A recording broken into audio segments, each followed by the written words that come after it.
Are you from New Orleans? Yeah, born and raised in New Orleans, and I couldn't stay away. Especially I went away for Katrina for a little bit, and then I had to come back. How important is music in your life as far as how you find purpose in life and fulfillment? I would say it's probably the most important thing, a worldly thing, if you will, because music has always been a part of my family. My mother was a singer, and my grandmother was a singer. I didn't feel like singing because I couldn't carry a tune too well, so I decided to pick up an instrument.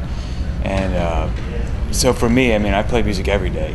It's not to me, it's not really a job. It happens to be something I do, to make an income, but I also just really enjoy it. So there's an added bonus there. Everyone enjoys music, and so I think it's a great foot in the door for people that aren't familiar with God to really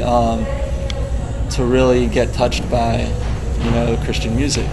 And I think that's it just transfers over pretty easily. There is someone up above called God. I hear you. Jesus Christ. Okay. Who makes a difference. Okay. So you're a believer in Jesus Christ? I believe that. Yes, He died Amen, for brother. us. Hey, I hear that. Yes, He did. So I'm that with you. we'll be here. So it's not just me. Are you a believer yourself? Oh yeah, I believe in the Father, and the Son, but I ain't. I'm a musician. I ain't been all that great, but I do repent of my sins. But I used to drink a whole lot, man. Smoke a whole lot, run behind women a whole lot. And you said that's because you're a musician? Well, it came with the territory when I was younger. When I was younger, it comes with the territory. So church has been a place where you found friendships, community. It's where I think everyone should go to find friendship and community. But most of all, they should find themselves there and find a deeper relationship with their Creator. With God. Yes. In church. Yeah. It's there. He makes it all possible for all of us. You think there's a need for more churches in this part of New Orleans? I think there's a need for more believers. I hear you. Yeah. Okay. The churches are there, but they aren't full. So there's no need for churches. There's a need for believers to fill those churches.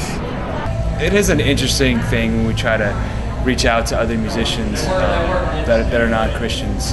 From what I've seen growing up, I've been playing in several bands. You see where their priority is, and it's usually not with music. It's usually, it's just there for them, and they happen to pick up an instrument along the way, and then they play. But they don't play for a specific purpose. Many musicians that I've played with in the city,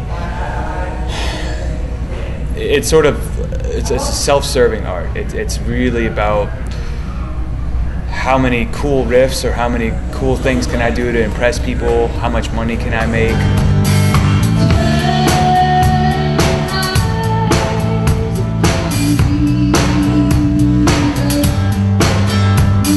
For us, music isn't just what we play, it's kind of how we live. Obviously, we try to be as Christ-like as possible. So for me, music hasn't just been what you play on drums or what you play on bass. It's what you say to your musicians, how do you interact with them. For example, I think that Chris and I would be more willing to support somebody musically. Like, we don't need to take solos. Perhaps it's our instruments that are kind of rhythmic. But, we're just as happy playing along, making sure everything's okay, being supportive, loving, if you will, through the music. So for us, it's an attitude. It's our focus isn't just on ourselves and how awesome we sound or how many chicks we can score, how many drugs can we do. That stuff doesn't really have any meaning to us. It's about the joy we get from playing music, using our talents. I think New Orleans has a very rich history that involves, again, music, food, a number of other distinctives relative to their own culture.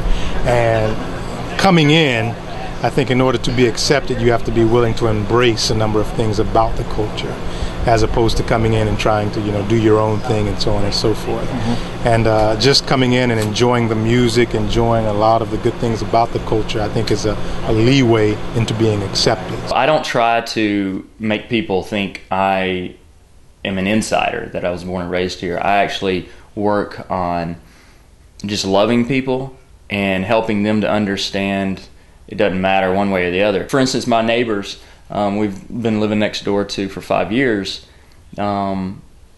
It's only been in the last year and a half that we've really grown close, and they're like grandparents to our children now.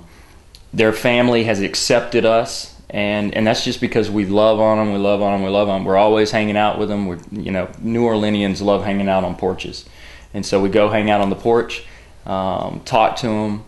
When they're in need, we provide for them as much as we can. And so we want them to know that even though we weren't born here, we are invested in the city, and we are local now. And that's what people look for. They look for family. It's important to figure out ways to contextualize that. And I think, again, just having, for example, we do stuff over food a lot. We have potluck all the time. We have not only that, but this is a very party-oriented city. So we'll throw parties on the park with food, with music, and it draws the people. It's a meeting point. I would argue that in general, New Orleans has always been, more so than almost any place I know, embracing people that are different than them. I would say it's a place that values diversity because it's been a port town from the beginning. Rich Campanel's done some demographics on this. He's a social geographer at Tulane. And he's shown that depending on how you chop up the pie, New Orleans has been, for most of its history, the most diverse city in America. In other words, if you ask people on census data what their nationality background is, right, and then you look to see how many groups you have in your city where 5% or more of the population is that nationality. The most you could have mathematically would be 20, right? Most cities had 1 or 2 or 3. New Orleans had 10 or 12 from 1880 to 1930. So it's always had this incredible diversity, but it's more than that. It's cultural diversity and it's everything else. And I think most people here, if you love New Orleans will love you back. That's the thing.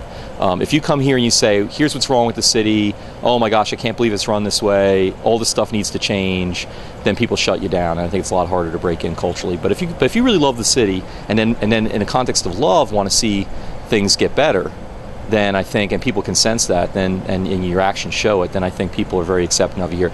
Well, I think it's very important to try to distinguish between doctrine, for example, the person and work of Christ, and culture.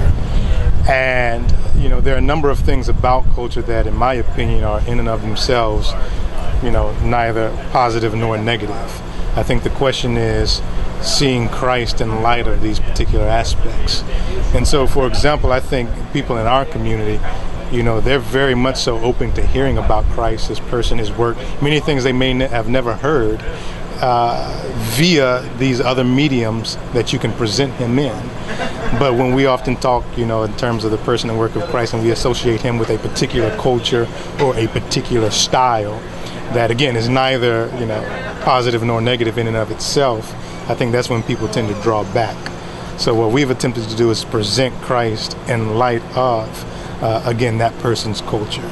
It's a way of, like Paul is saying, I became all things to all men in order that I may save them. And so again, I think it's important to erase the distinctions between, Christ has to be presented, he's in one particular culture, and instead show how he can relate to other cultures. And I think that's helpful for us. It's nice to meet you. I'm Marshall. Okay, Marshall. Marshall did it. Let me ask you one more quick. Okay. Nice to meet you, my brother. I got to get on up the road, y'all. You got to get to your boat. Yeah. Hey, I appreciate you talking with us, Okay, you buddy. too, man. All right, God bless you. You too, and keep on pastoring. I will. We'll be praying for you. But I knew you were saved. Anybody see anybody? You called it, didn't you? Yeah, didn't I call that shot? You sure did. I can tell when somebody's saved, bro. I can tell when he's, you're going to be in heaven, bro. That's just facts. Hope to see you there, buddy. Okay, call for me. Buddy Ruff, this is me, Marshall. Come on up here, boy. Have a good one, y'all. Bye. Bye. Thank you. Just as long as you stayed by me. When the sky we look upon should tumble and fall, and the mountains should crumble to the sea. Well, I won't be afraid, no. I won't be afraid just as long as you stay by me. Whenever we together, won't you stand by me? Won't you stand by me, oh darling? Won't you please stay by me? See if I can play it now.